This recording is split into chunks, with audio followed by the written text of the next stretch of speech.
Hello everyone, मैं विशाल महाजन स्वागत करता हूं आप सबका आपके अपने चैनल पे।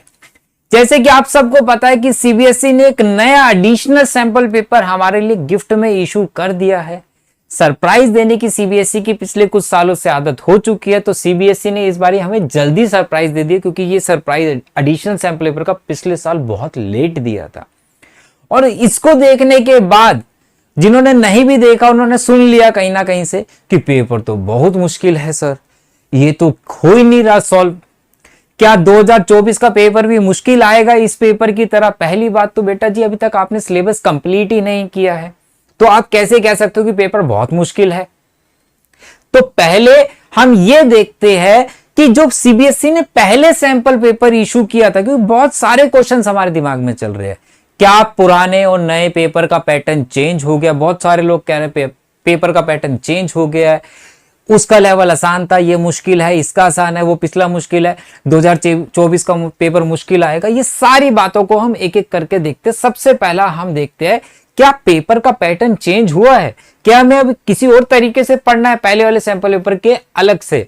देखो, सबसे पहले हम पेपर पैटर्न अगर देखूं, ये एडिशनल सैंपल पेपर है अपने पास। इसमें सेक्शन ए में 18 एमसीक्यू थे, 2 एसेशन रीजनिंग थे, 1 मार्क का एक क्वेश्चन है, मतलब 20 नंबर का सेक्शन है। पुराना सैंपल पेपर जो इश्यू किया गया था मार्च के अंदर, उसमें क्या कहा था? सेक्शन ए में 18 एमसीक्यू है, 2 एसेशन रीजनिंग है, 1 मार्क्स का क्वेश्चन है, मतलब सेक्शन ए तो बिल्कुल सेम है। सेक्शन बी 5 मार्क्स के शॉर्ट आंसर है, 2 मार्क्स का क्वेश्चन था। इसमें देखे हम सेक्शन बी 5 क्वेश्चन है शॉर्ट और 2 मार्क्स का, मतलब बी सेक्शन सेम है। सेक्शन सी में देखे 6 शॉर्ट आंसर है, 3 मार्क्स का एक क्वेश्चन है। इसमें देखो सी सेक्शन के अंदर 6 शॉर्ट आंसर, 3 मार्क्स का एक क्वेश्चन, बिल्कुल सेम है। डी सेक्शन की बात करें, 4 लॉन्ग आंसर आएंगे, 5 मार्क्स का एक क्वेश्चन होगा, 20 नंबर का सेक्शन रहेगा। इसमें देख लो भाई साहब, 4 लॉन्ग आंसर है, 5 मार्क्स का है, बिल्कुल सेम है।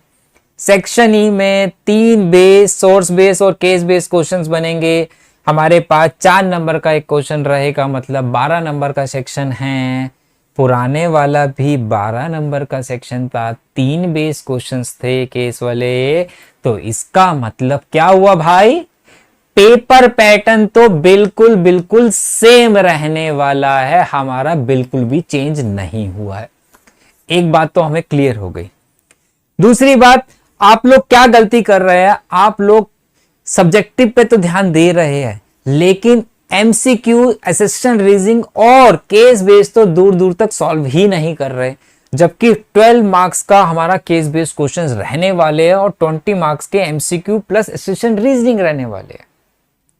तो आपको बहुत ज्यादा फोकस करना है इन तीनों के ऊपर।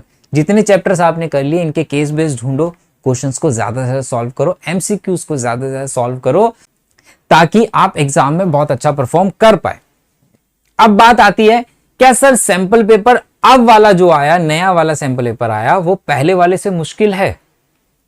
बिल्कुल है, नो डाउट की मुश्किल नहीं है। पहला वाला सैंपल पेपर लगता है कि सीबीएसई ने एक क्वेश्चन पेपर इशू किया है, या एक पेपर इशू किया है जैसे बोर्ड में आ सकता है, लेकिन एडिशनल सैंपल पेपर थोड़ा सा उससे मुश्किल है। तो क्या सर 2024 का पेपर भी मुश्किल आएगा इसके बेस पे? नहीं, ऐसा कोई जरूरी बात नहीं है कि 2024 का पेपर आसान आएगा, मुश्किल आएगा, वो कैसा भी आ सकता है। मुद्दा इस टाइम ये है कि आपको जब अपनी पढ़ाई करनी है, ये नहीं सोचना कि पेपर मुश्किल आएगा कि आसान आएगा। आपको जो भी टॉपिक किसी भी सब्जेक्ट का कर रहे हैं, आपको उसका कॉन्सेप्ट बिल्कुल क्लियर होना चाहिए। पेपर जो भी आएगा वो कॉन्सेप्ट बेस आएगा। क्या आएगा? कॉन्सेप्ट बेस आएगा। आपका कॉन्सेप्ट क्लियर होगा तो पहले वाला सैंपल पेपर या दूसरे वाला सैंपल पेपर में उसमें कोई भी इशू नहीं रहने वाला है आपको। लेकिन मेरा एक सजेशन आपके लिए रहेगा कि अभी आपको किसी भी सब्जेक्ट का एडिशनल सैंपल पेपर करना तो दूर की बात है, देखना भी नहीं है। तो क्या सर हम उसको छोड़ दे, नहीं करें? नहीं, मैंने ऐसा नहीं कहा। मैंने बोला अभी नहीं करना। क्यों? क्योंकि अभी आपका सिलेबस ही कंप्लीट नहीं हुआ यार।